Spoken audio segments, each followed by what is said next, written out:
Hello friends, ನಾನು ನಾರಾಯಣ್.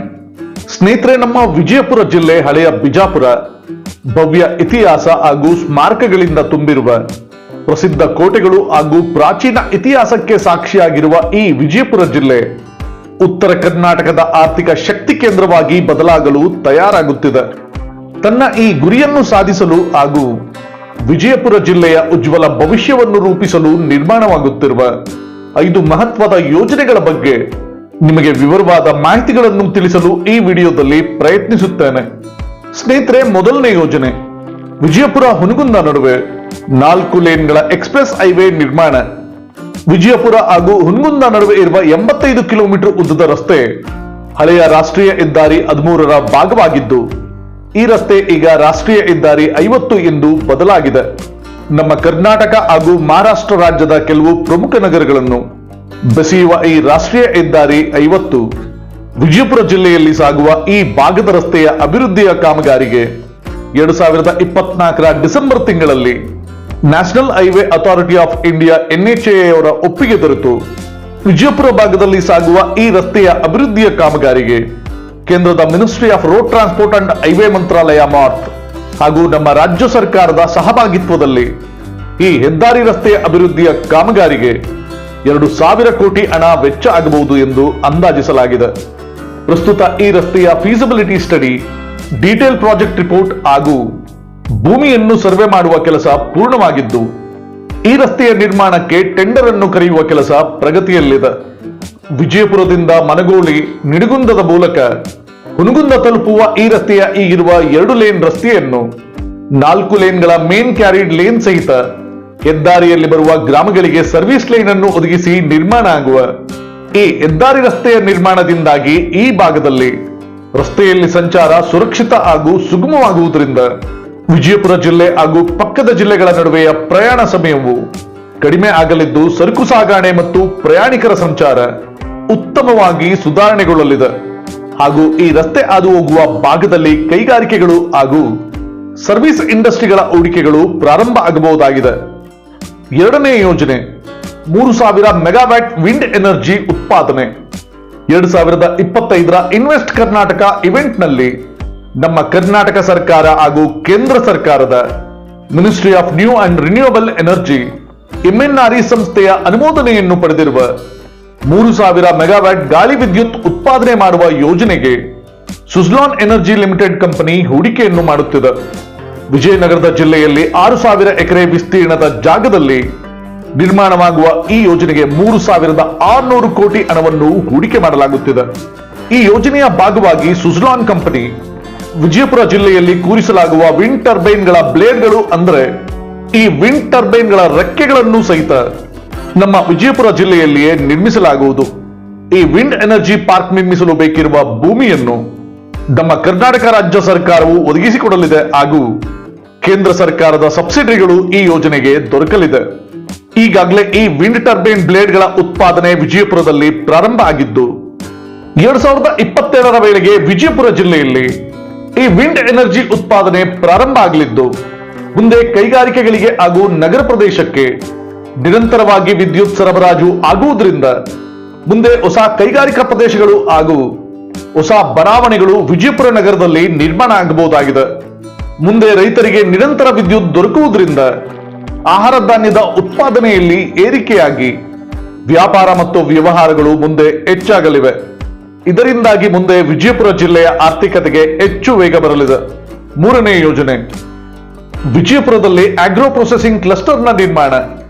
ನಮ್ಮ ರಾಜ್ಯ ಸರ್ಕಾರದ ಇನ್ವೆಸ್ಟ್ ಕರ್ನಾಟಕ 2025ರ ಸಂಯೋಜನೆಯೊಂದಿಗೆ ನಮ್ಮ ಕೇಂದ್ರ ಸರ್ಕಾರದ ministry of food processing industries MOFPI ಸಂಸ್ಥೆ ಸ್ಯಾಂಕ್ಷನ್ ಮಾಡಿರುವ ಆಗ್ರೋ ಪ್ರೊಸೆಸಿಂಗ್ ಕ್ಲಸ್ಟರ್ ಅನ್ನು ವಿಜಯಪುರ ಜಿಲ್ಲೆಯಲ್ಲಿ ನಿರ್ಮಿಸಲಾಗುತ್ತಿದ್ದು, ಪಬ್ಲಿಕ್ ಪ್ರೈವೇಟ್ ಪಾರ್ಟ್ನರ್ಶಿಪ್ ಮಾಡೆಲ್ನ ಅಡಿಯಲ್ಲಿ ನಿರ್ಮಿಸಲಾಗುವ ಈ ಕ್ಲಸ್ಟರ್ನಲ್ಲಿ 400 ಕೋಟಿಗೂ ಹೆಚ್ಚು ಹಣವನ್ನು ಕಂಪನಿಗಳು ಹೂಡಿಕೆ ಮಾಡಲಿವೆ.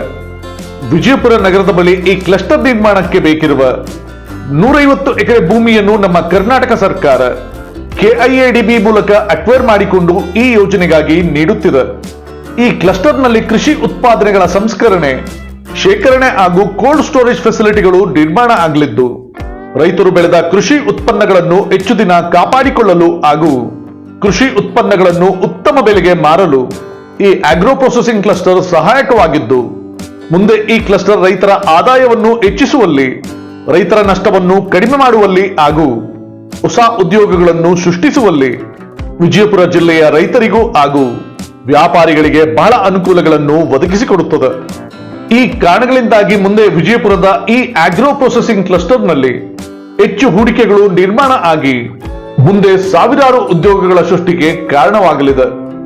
4ನೇ ಯೋಜನೆ, ವಿಜಯಪುರದಲ್ಲಿ ಗ್ರೀನ್ ಫೀಲ್ಡ್ ಏರ್ಪೋರ್ಟ್ ನ ನಿರ್ಮಾಣ. 2025ರಲ್ಲಿ ಕರ್ನಾಟಕ ಸರ್ಕಾರದ ಕ್ಯಾಬಿನೆಟ್ನಲ್ಲಿ ವಿಜಯಪುರದಲ್ಲಿ ಹೊಸ ಏರ್ಪೋರ್ಟ್ ನಿರ್ಮಾಣ ಮಾಡುವ ಕಾಮಗಾರಿಗೆ ಅನುಮೋದನೆಯು ದೊರಕಿತು ಹಾಗೂ ಈ ಯೋಜನೆಗೆ ಕೇಂದ್ರ ಸರ್ಕಾರದ ನಾಗರಿಕ ವಿಮಾನಯಾನ ಇಲಾಖೆಯು ಸಹಿತ ತನ್ನ ಒಪ್ಪಿಗೆಯನ್ನು ಸೂಚಿಸಿತು.